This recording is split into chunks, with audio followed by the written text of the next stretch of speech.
नमस्कार साथियों, आज का महत्वपूर्ण प्रश्न है कि व्यावसायिक पर्यावरण के विभिन्न संगठकों का भारत के विशेष संदर्भ में वर्णन कीजिए। प्रश्न एक बार पुनः, व्यावसायिक पर्यावरण के विभिन्न संगठकों का भारत के विशेष संदर्भ में वर्णन कीजिए। तो चलिए इसके उत्तर को देखते हैं।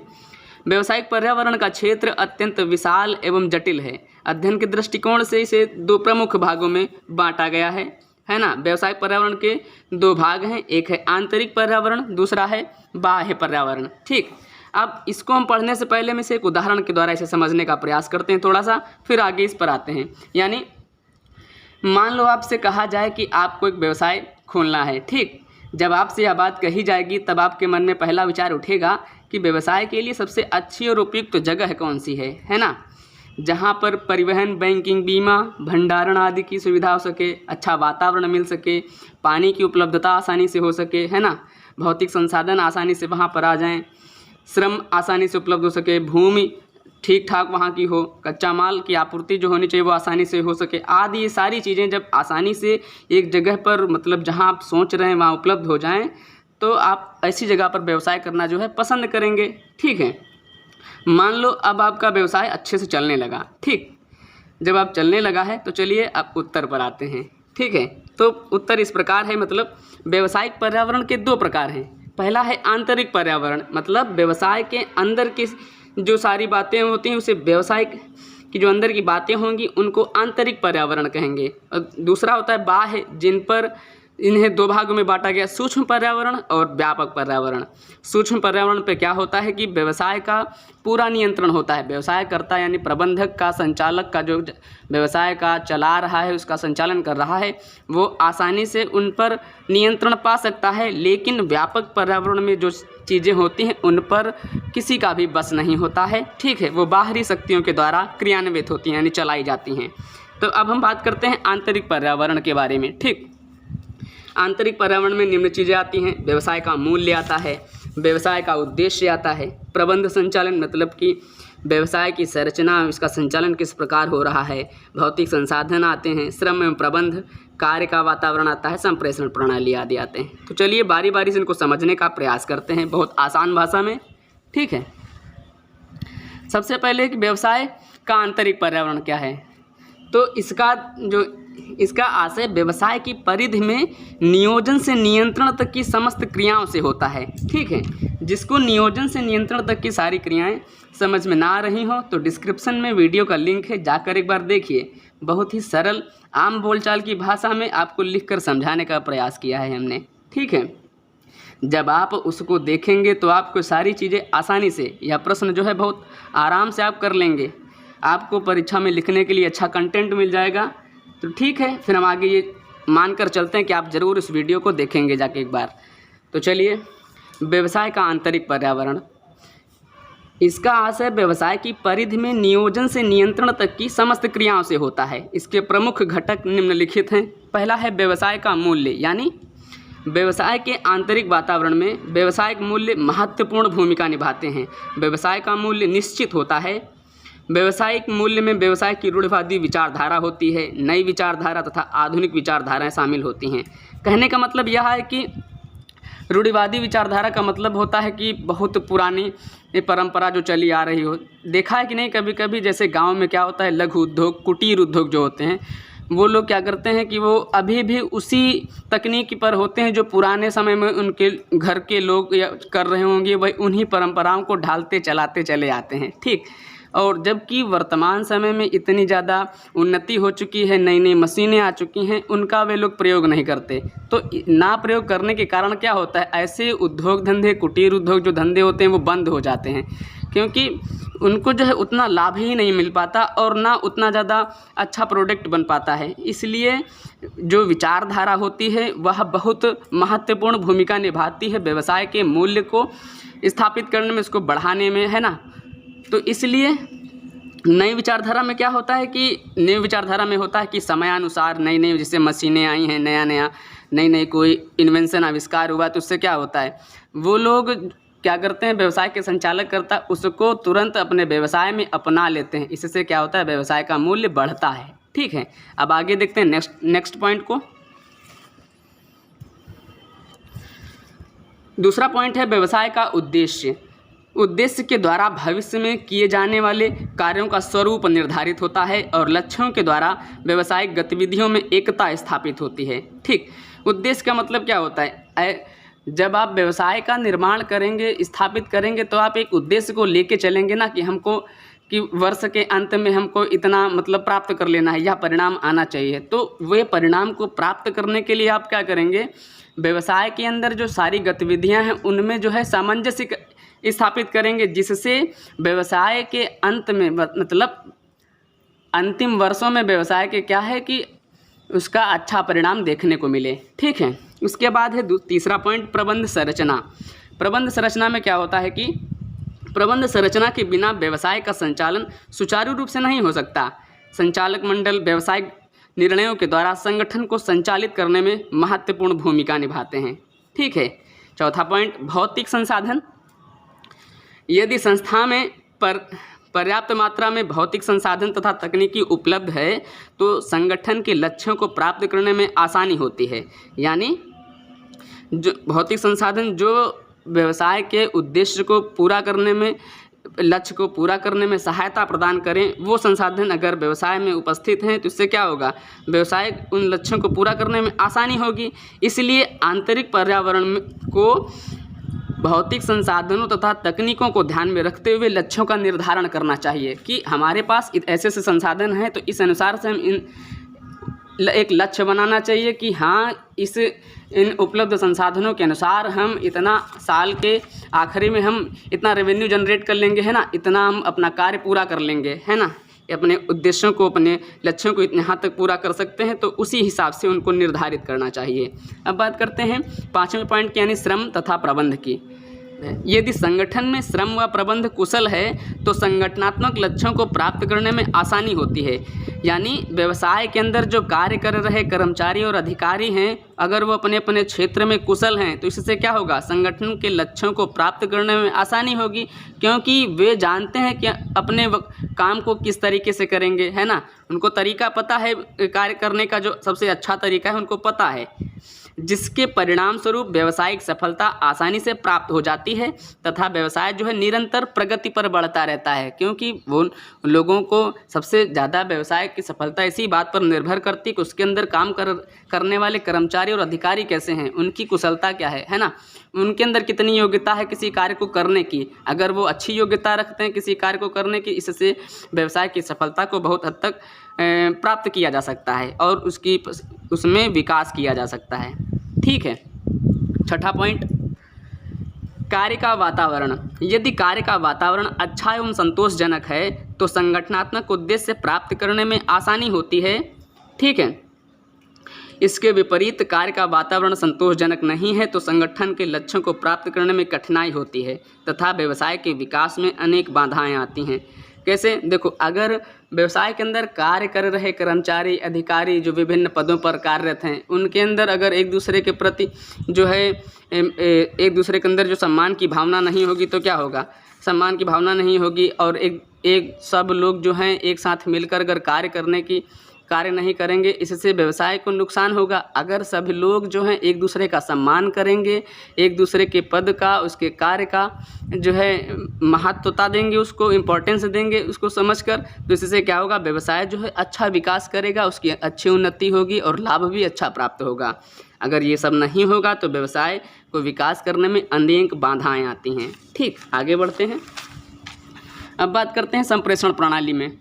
संप्रेषण प्रणाली का मतलब होता है कि व्यवसाय के अंदर कैसी संप्रेषण प्रणाली है, आपस में लोग कैसे बात करते हैं। तो व्यवसाय में जैसे क्या होता है, अधिकारी और कर्मचारी के बीच एक निश्चित गैप होना चाहिए, मतलब जो एक लाइन होनी चाहिए कि इसको न क्रॉस करे। मतलब ये कि उनको अधिकारी और कर्मचारी एक दूसरे को पद के हिसाब से सम्मान देना चाहिए। ठीक है, और मिलजुल कर व्यवसाय के उद्देश्यों को प्राप्त करने की दिशा में कार्य करना चाहिए। तो आगे देखते हैं, यदि किसी संगठन की संप्रेषण व्यवस्था सुचारू रूप से संचालित होती है तो संगठन के उद्देश्यों को प्राप्त करने में आसानी होती है ना। इसके द्वारा श्रमिक तथा प्रबंध में विचार विचार विमर्श किया जा सकता है ना। विचार विमर्श, अच्छे अच्छे विचार हैं, जैसे कोई कर्मचारी के अंदर कोई मन में विचार आया कि इस कार्य को अगर इस तरीके से किया जाए तो और अच्छा हो सकता है, तो अधिकारी को बता सकता है। अधिकारी को अगर अच्छा लगेगा तो इम्प्लीमेंट कर देगा, है ना।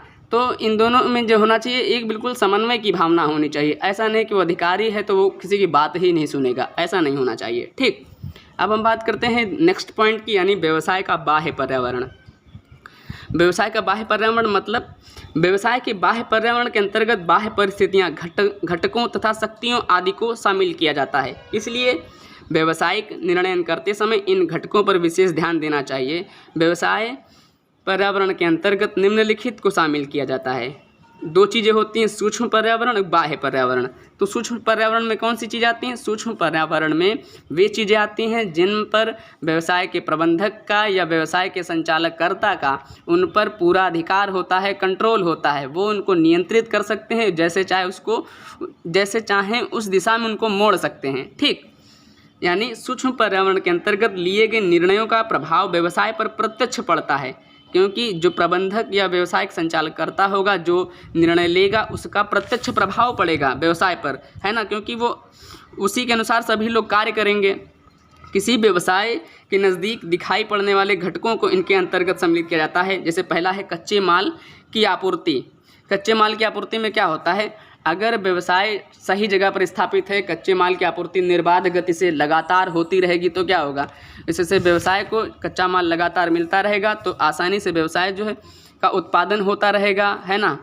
मतलब कम लागत पर अच्छा उत्पादन होगा और लाभ अच्छा मिलेगा। लेकिन अगर यही सोचोगे अगर रुक कर उसको उत्पादन हो, कहीं ज़्यादा दूर हो, इससे क्या होगा कि लागत ज़्यादा आएगी, उत्पादन कम होगा और लाभ भी नहीं मिलेगा। इससे व्यवसाय को नुकसान भी होगा। इसलिए कच्चे माल की आपूर्ति जो है व्यवसाय को लगातार होती रहनी चाहिए, जिससे उत्पादन बंद ना हो और कम लागत पर अधिक उत्पादन हो और लाभ भी अधिक मिले। ठीक, इसके बाद है श्रमिक और इनके संघ। तो श्रम के बिना उत्पादन संभव नहीं है। श्रम की पूर्ति श्रमिकों द्वारा की जाती है, जो संगठित या असंगठित हो सकते हैं। यदि श्रमिक असंगठित हैं तो उद्यमी इनका शोषण करते हैं, लेकिन वर्तमान में ऐसा संभव नहीं, क्योंकि श्रमिक तुरंत मेंबरशिप ग्रहण कर लेता है। अभी बताते हैं। कंपनी और श्रम संघों के बीच मैत्रीपूर्ण संबंध होना आवश्यक है। इससे व्यवसाय का संचालन सरलता से होता है। देखो, जब कोई संचालक करता है, व्यवसाय का जो प्रबंध करता है, जब वह व्यवसाय को चला रहा होगा तो उसके अंदर जो कार्य कर रहे कर्मचारी और अधिकारी होंगे, उनको बहुत महत्वता देगा, उनको सम्मान देगा। क्योंकि अगर उनका शोषण करेगा तो वो छोड़कर चले जाएंगे और दूसरी कंपनी में चले जाएंगे। क्योंकि ऐसा तो है नहीं केवल वही एक व्यवसाय है। अगर वो अच्छा हुनरमंद कर्मचारी अधिकारी है तो उसका सम्मान जरूर करना चाहिए, उसको रिस्पेक्ट देना चाहिए, उसकी भावनाओं को समझना चाहिए, जिससे वो व्यवसाय में रुक कर टिक कर कार्य करे, है ना, क्योंकि वो कुशल है, वो अपने कार्य को अच्छा जानता है। और बाहर व्यवसाय में अगर वो चला जाएगा तो व्यवसाय का ही नुकसान होगा। इसलिए जो व्यवसाय संचालक करता है उसको चाहिए कि वह अपने नीचे जो कार्य कर रहे अधिकारी और कर्मचारी हैं उनसे मैत्रीपूर्ण संबंध रखे, मित्रतापूर्वक बोले, है ना। इससे व्यवसाय का संचालन सरलता से होता है। ठीक है, अब है दूसरा पॉइंट, मतलब ग्राहक। ग्राहक मतलब क्या होता है? वर्तमान में प्रोडक्शन, यानी वर्तमान में जो उत्पादन है बाजार के अनुरूप किया जाता है। जब तक कोई वस्तु ग्राहकों की आवश्यकता को संतुष्ट नहीं करती तब तक इसकी मांग नहीं होती। इसलिए इनकी आवश्यकता की संतुष्टि पर विशेष ध्यान दिया जाता है। कहने का मतलब यह है कि जब कोई व्यवसाय करता होगा वो ग्राहक को ध्यान में रखकर उस वस्तु का उत्पादन करेगा। मतलब ग्राहक क्या चाहते हैं उस अनुसार ग्राहक, मतलब जैसे समय के अनुसार क्या होता है कि लोगों की रुचियां, उनके फैशन बदल जाता है ना। मौसम के अनुसार चीज़ें बदल जाती हैं। इसलिए क्या है कि व्यवसायकर्ता को सर्वे करना चाहिए, बाज़ार की स्थिति को देखना चाहिए, है ना, लोगों से पूछना जांचना चाहिए, है ना, पूर्वानुमान लगाना चाहिए। फिर तब उसको उत्पादन पर निर्णय लेना चाहिए कि हाँ, हमको इसका उत्पादन करना चाहिए, है ना, क्योंकि तभी उसकी मांग होगी। जब उसकी मांग होगी तब क्या होगा कि उसकी उत्पादन होगा और व्यवसाय को लाभ होगा। ऐसा नहीं कि मांग कुछ और है, बना कुछ और दो, इससे व्यवसाय का घाटा ही होगा, है ना। फिर है चौथा पॉइंट, विपणन मध्यस्थ। व्यवसाय के सूक्ष्म पर्यावरण में विपणन मध्यस्थ जैसे थोक विक्रेता, फुटकर विक्रेता, अभिकर्ता, वितरक आदि, है ना, महत्वपूर्ण भूमिका निभाते हैं। ये उपभोक्ता एवं उत्पादक के बीच एक कड़ी होते हैं। विपणन मध्यस्थ का मतलब होता है जो व्यवसाय और उत्पादनकर्ता के बीच में, मतलब जैसे ये व्यवसाय है और ये उपभोक्ता है ना, तो इनके बीच में जो कड़ी का काम करते हैं वो होते हैं विपणन मध्यस्थ। ये क्या करते हैं, व्यवसाय के से चीज़ों को खरीदते हैं और इनको उपलब्ध कराते हैं, उपभोक्ता को उनके घर तक पहुंचाते हैं चीज़ों को। इसलिए विपणन मध्यस्थ जो हैं व्यवसाय और उपभोक्ता के बीच में एक कड़ी का कार्य करते हैं। ठीक, इसके बाद है 5वां, प्रतियोगी। कोई भी कंपनी चाहे कितनी बड़ी हो एकाधिकार की स्थापना नहीं कर सकती, इसे अनेक प्रतिद्वंदियों का सामना करना ही पड़ता है। चाहे कोई भी कंपनी हो, आपने व्यवसाय किया, ऐसा तो होगा नहीं कि आप उसमें मोनोपोली कर लो, मतलब एकाधिकार स्थापित कर लो, क्योंकि आपके समक्ष आप ही नहीं हो, क्योंकि बाज़ार में आपसे बड़ी बड़ी भी कंपनियां होंगी और आपकी जैसी भी कंपनियां होंगी। इसलिए इनको ध्यान में रखकर आगे का कार्य करना पड़ता है। प्रतियोगियों को व्यवसाय संचालन में महत्वपूर्ण भूमिका होती है। प्रतियोगियों को ध्यान में रखकर या रखते हुए व्यवसाय को अपनी विभिन्न गतिविधियों का संचालन करना पड़ता है, जिससे बाजार अवसरों का लाभ उठाया जा सके। यानी जब आप व्यवसाय कर रहे होंगे तो आपको जो है, आप बाज़ार में आप अपने जैसी कंपनियां, आपसे बड़ी कंपनियों को ध्यान में रख कर कार्य करेंगे। वो कैसा निर्णय ले रहे हैं, वो अपने अंदर जो काम कर रहे व्यवसाय के अंदर जो कर्मचारी अधिकारी हैं उनको कैसा वेतन दिया जा रहा है ना, उनके अंदर का कैसा वातावरण है, कैसी तकनीकी का इस्तेमाल किया जा रहा है, इन सबको आपको ध्यान में रखना पड़ेगा। तब जाकर आप वैसी ही चीज़ें जब आप करेंगे तब आपको भी फ़ायदा होगा, है ना। आप भी उनके जैसे कर्मचारियों को जैसे वेतन दिया जा रहा है, आप भी वैसा वेतन देंगे, इससे ज़्यादा प्रभाव पड़ता है। इससे जो है आपके व्यवसाय के अंदर जो कार्य कर रहे कर्मचारी और अधिकारी हैं, या नहीं सोचेंगे कि सामने वाली कंपनी में इतना दिया जा रहा है, हमारे कंपनी में इतना कम दे रहे हैं हमको वेतन, तो वो छोड़कर जाने की आशंका बनी रहेगी। इसलिए इन सब चीज़ों को ध्यान में रखकर व्यवसाय का संचालन करें, जिससे बाज़ार के अवसरों का लाभ उठाया जा सके, है ना। आगे बढ़ते हैं। जनता व्यक्तियों का समूह है जो किसी संस्था को प्रभावित करती है। जनता व्यावसायिक लक्ष्यों को प्रभावित करती है, क्योंकि व्यवसाय किसके लिए किया जाता है, व्यवसाय जाहिर सी बात है जनता के लिए ही किया जाएगा, है ना। जब जनता इस चीज़ की मांग ही नहीं करेगी तो व्यवसाय मतलब सीधे प्रभावित होगा। इसलिए व्यवसाय जहाँ पर स्थापित होता है वहाँ के लोगों को रोजगार मिलता है, और वहाँ के जो लोग होते हैं वो उन चीज़ों की मांग भी करते हैं, और जो व्यवसाय के लोग होते हैं, व्यवसाय का जो प्रबंधक होगा या व्यवसाय का जो संचालक करता होगा, वह उन लोगों का ख्याल भी रखता है ना। मतलब उसके अंदर जो कार्य कर रहे कर्मचारी हैं, अधिकारी हैं, उनके परिवार का, उनके गांव का, सबका ख्याल रखता है। तब जाकर जनता जो है संतुष्ट होती है और व्यवसाय जो है अच्छा चलता है। अगर ये सब कार्य ना हो तो इससे व्यवसाय सीधे तौर पर प्रभावित होता है। ठीक, अब बात करते हैं नेक्स्ट पॉइंट की, व्यवसाय का व्यापक पर्यावरण। व्यापक पर्यावरण का मतलब, पहले हमने सूक्ष्म पर्यावरण पर बात की, अब हम बात करते हैं व्यवसाय के व्यापक पर्यावरण पर। इसमें क्या होता है कि इसके अंतर्गत वे घटक आते हैं जिन पर नियंत्रण नहीं किया जा सकता। यानी सूक्ष्म पर्यावरण में वे सारी चीज़ें आती हैं जिन पर व्यवसायकर्ता या व्यवसायिक प्रबंध जो है आसानी से उन पर नियंत्रण कर सकता है और उनको मनचाही दिशा में परिवर्तित कर सकता है, उनको चला सकता है। लेकिन व्यवसाय का जो व्यापक पर्यावरण होता है, इसमें व्यवसाय का संचालककर्ता या व्यवसाय का जो प्रबंधक होता है इन पर नियंत्रण नहीं प्राप्त कर सकता। ये सारी चीज़ें व्यवसाय से बाहर की होती हैं, जैसे सरकार की नीतियाँ, नियम होते हैं जो लागू होते हैं। इससे क्या होता है, व्यवसाय भी प्रभावित होता है। इसलिए व्यवसाय के अंदर जो प्रबंध करता है, संचालक करता है, वो अपने अनुसार नहीं, सरकार की नीति और नियम के अनुसार बदलाव करता है, जिससे व्यवसाय को बाजार में स्थापित करके और लंबे समय तक चलाया जा सके, है ना। इसलिए इसके अंदर कौन कौन सी चीज़ें आती हैं, पहला होता है, देखो, आर्थिक पर्यावरण आता है। मतलब आर्थिक वातावरण व्यवसाय पर व्यवसाय पर शीघ्र और प्रत्यक्ष प्रभाव डालते हैं। इसलिए व्यवसायियों को इन वातावरण के साथ व्यवहार करने के लिए आर्थिक वातावरण का विश्लेषण करना चाहिए और समय पर निर्णय लेना चाहिए, है ना। इनको जो है जैसे कोई नियम या कोई आर्थिक चीज़ कोई लागू हो गई, जैसे बजट आ गया, तो क्या होता है, उनका पहले ध्यान से विश्लेषण करें और फिर समय रहते उस पर निर्णय भी ले कि, है ना, कि क्या सही रहेगा, क्या ये कदम उठाना सही रहेगा व्यवसाय के लिए या नहीं, है ना। प्रत्येक व्यवसायी अपने लाभ को अधिकतम करने का प्रयास करता है। आर्थिक पर्यावरण के निर्माण में 3 घटकों का योगदान रहता है। पहला होता है आर्थिक प्रणाली, दूसरा होता है आर्थिक नीतियाँ और तीसरा होता है आर्थिक दशाएं। तो पहला क्या है, आर्थिक प्रणाली में क्या होता है, किसी भी देश की आर्थिक विचारधारा इसके आर्थिक प्रणाली से व्यक्त होती है। आर्थिक प्रणाली किसी भी देश की आर्थिक संरचना को निर्धारित करती है। ठीक, आर्थिक नीतियाँ, किसी देश की आर्थिक नीति उस देश की प्रगति में महत्वपूर्ण भूमिका निभाती है। साथ ही साथ देश में कीमत स्तर, उत्पादकता, सरकार का कर, राजकोषीय नीतियाँ,